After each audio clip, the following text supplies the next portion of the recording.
Shalom, puji Tuhan, kita akan masuk ke dalam renungan pagi. Mari sebelumnya kita satukan hati, kita berdoa.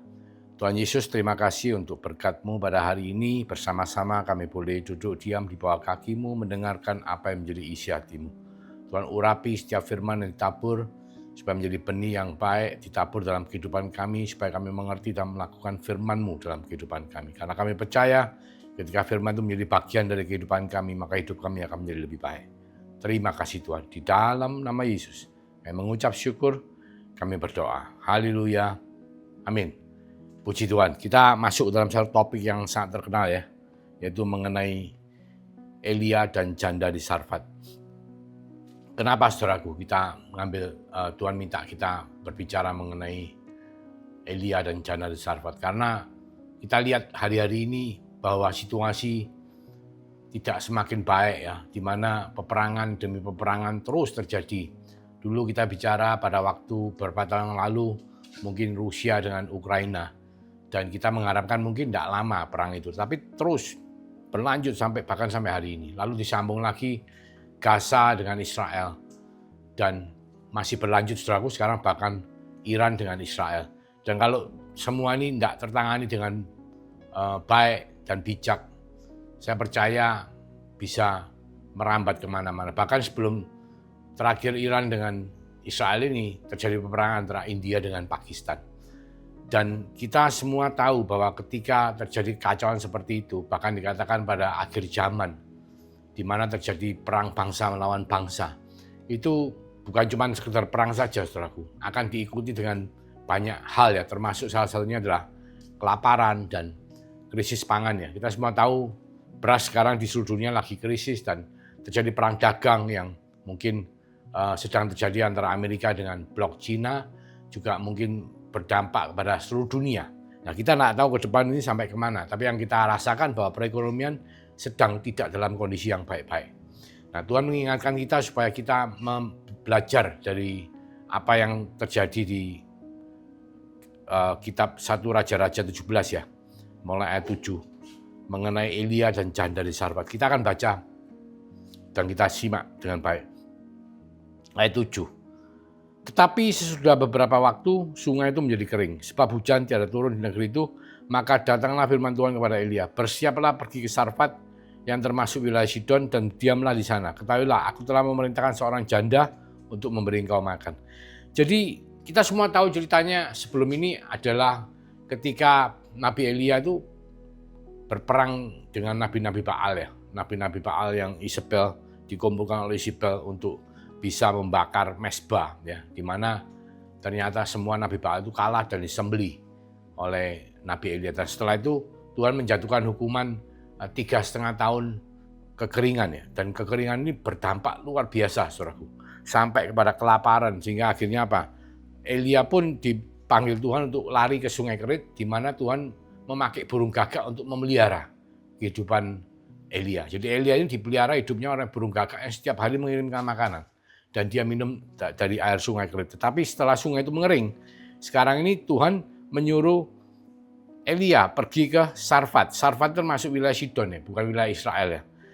Dikatakan, Tuhan mengatakan, aku telah memerintahkan seorang janda untuk memberi engkau makan.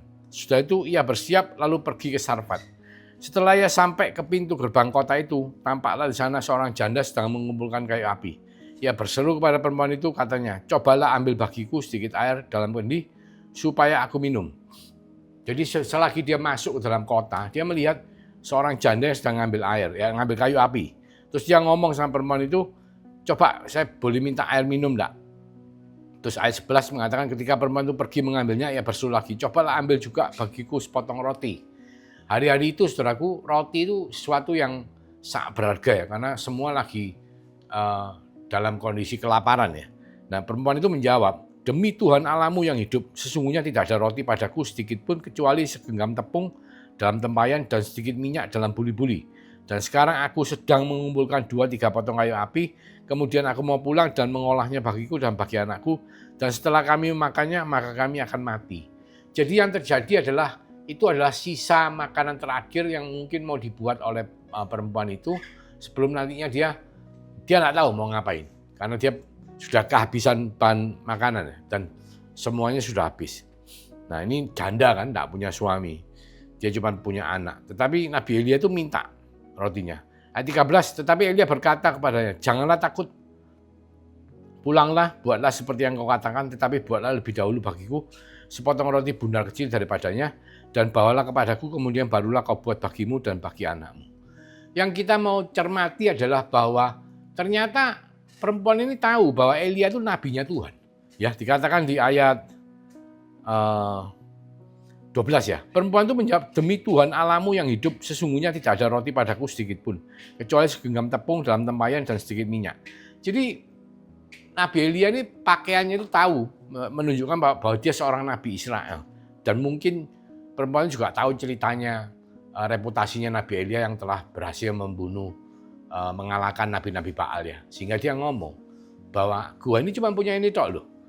Tapi terus tetap Elia minta supaya apa? Supaya perempuan itu melakukan seperti yang dia katakan, yaitu membuat roti, tapi berikan dulu kepada Elia. Ayat 14. Sebab beginilah firman Tuhan Allah Israel, tepung dalam tempayan itu tidak akan habis, dan minyak dalam buli-buli itu pun tidak akan berkurang sampai pada waktu Tuhan memberi hujan ke atas muka bumi. Nah, ini janji Nabi Elia kepada perempuan itu ya.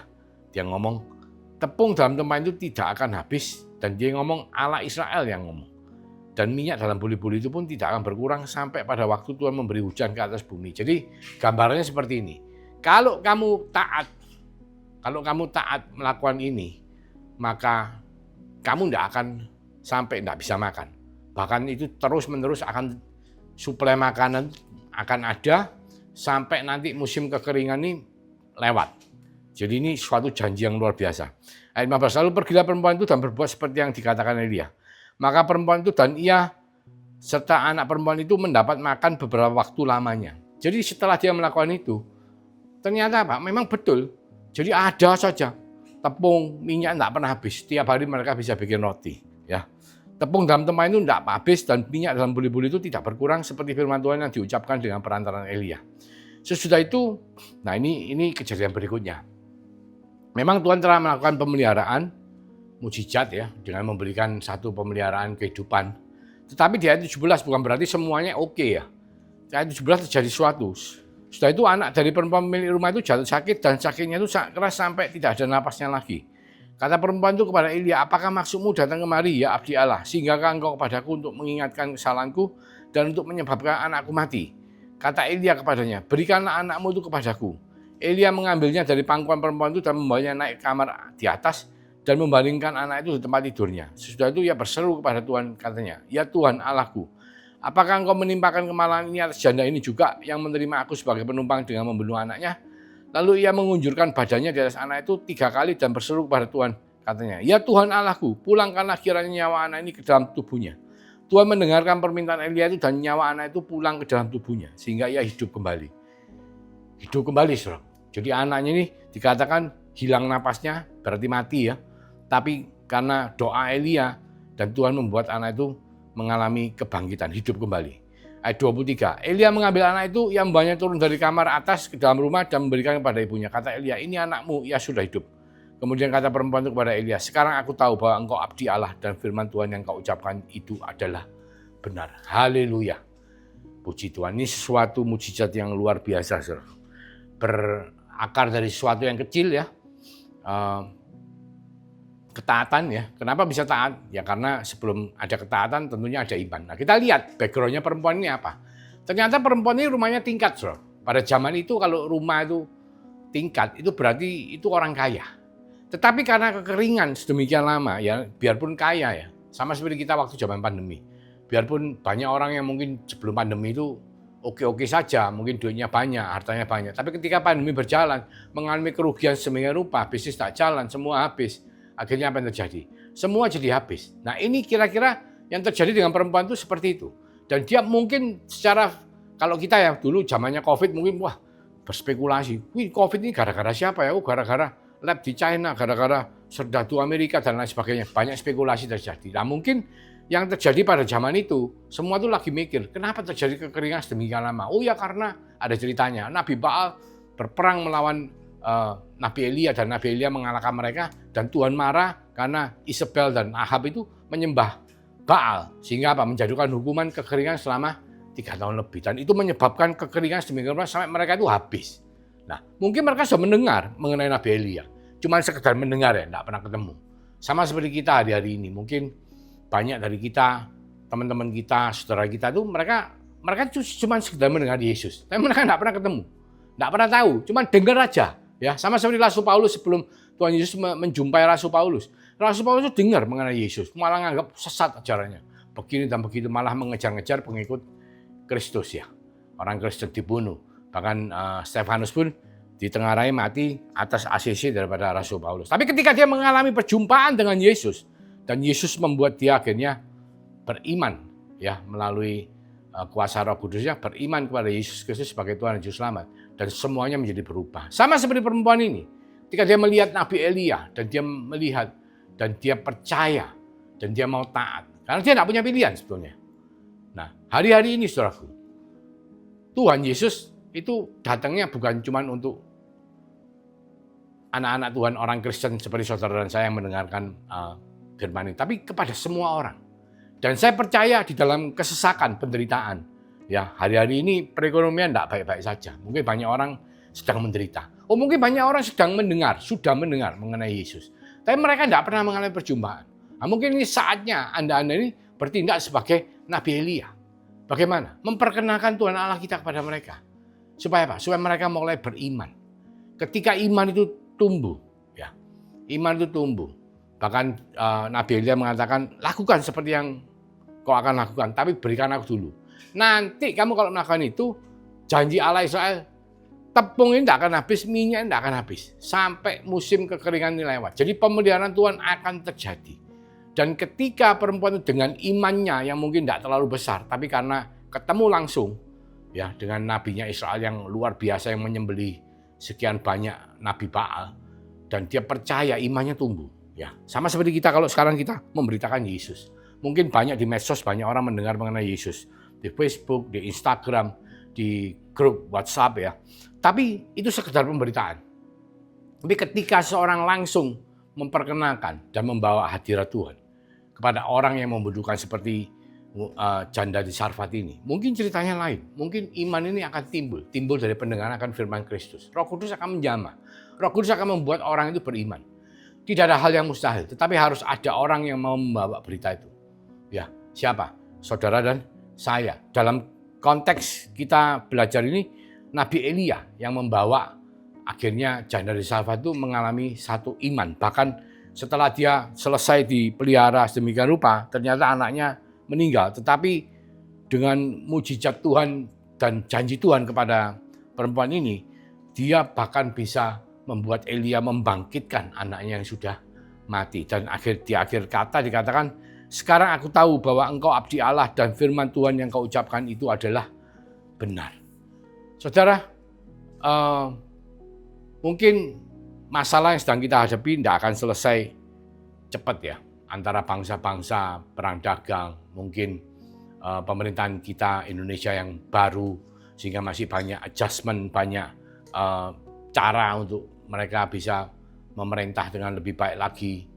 Lalu juga peperangan yang terjadi di luaran. Bahkan kalau kita lihat dampaknya itu bukan sampai di sana saja, tapi bahkan sampai ke sini. Karena kita juga termasuk yang mungkin kalau banyak dari kita ini yang bisa pro ke Iran ataupun bisa pro ke yang Amerika. Nah, kita tidak tahu. Tapi kita tahu kalau ini tidak ditangani dengan baik dan berlanjut, bisa seperti apa yang sedang terjadi pada waktu zamannya Elia di Sidon ya, dengan janda Sarfat. Nah, ini mungkin kesempatan bagi saudara dan saya untuk bisa memberitakan Injil, untuk bisa memperkenalkan Yesus kepada mereka yang membutuhkan. Karena saya percaya hari-hari ini banyak dari teman-teman saudara kita di luaran itu mengalami situasi yang mirip seperti janda di Sarfat ini, di mana mereka tidak punya jalan keluar. Tapi kita tahu bahwa jalan keluar kita hanya ada di dalam Yesus. Ketika seorang beriman kepada Yesus Kristus sebagai Tuhan dan Juru Selamat, dia mau taat seperti janda di Sarfat ini, juga seperti Elia yang mau taat mendengarkan perintah Tuhan. Dari sungai Kerit dia pindah ke Sidon ya, ke janda Sarfat ya, di Sidon. Maka dia juga mengalami pemeliharaan Tuhan, bahkan dia dipakai Tuhan untuk melakukan mujizat Tuhan. Sehingga apa? Sehingga ketaatan itu, iman itu membawa kepada ketaatan, dan ketaatan itu akan membawa kepada pemeliharaan Tuhan. Pemeliharaan Tuhan yang membawa dua-duanya keluar melewati permasalahan kehidupan pada zaman itu, yaitu apa? Kelaparan, kekeringan selama 3 tahun lebih. Hari-hari ini kita tidak tahu, kita berdoa supaya kasih karunia Tuhan tetap melindungi, menyertai bangsa ini, sehingga kita diberi kelimpahan, kita diberi kecukupan untuk kita bisa selalu berada dalam Tuhan. Tetapi saya percaya di luar sana banyak dari orang-orang yang mungkin mengalami situasi seperti janda Sarfat ini memerlukan satu jalan keluar, ya, satu jalan keluar. Iman kepada Yesus Kristus sebagai Tuhan Yesus Selamat, ketaatan untuk melakukan kehendaknya, perintahnya, dan setelah itu maka siapapun itu mereka akan pasti mendapatkan pemeliharaan yang daripada Tuhan. Mari kita berdoa. Terima kasih Tuhan, berkat firman-Mu, terima kasih mengingatkan setiap daripada kami bahwa Engkau hadir bukan hanya untuk anak-anak-Mu saja yang Kristen, tetapi Engkau hadir untuk semua yang membutuhkan Engkau. Dan biarlah pada saat-saat di mana ada yang membutuhkan Engkau, kami boleh Kau pakai Tuhan untuk menjadi kepanjangan tangan-Mu, untuk memberitakan kabar baik, memberitakan Injil, sehingga mereka boleh beriman karena Roh Kudus yang mengurapi, dan mereka boleh taat karena Engkau yang menghendaki, dan mereka boleh memperoleh pemeliharaan yang daripada-Mu. Kiranya berkat daripada Allah Bapa, melalui kasih karunia daripada Tuhan Yesus Kristus, akan memenuhi setiap daripada kami melalui urapan kuasa Roh Kudus yang menyertai, memberkati, melindungi. Mulai hari ini sampai Engkau datang kedua kalinya, bahkan sampai Maranatha. Di dalam nama Tuhan Yesus Kristus, kami mengucap syukur, kami berdoa. Haleluya. Amin. Tuhan Yesus memberkati.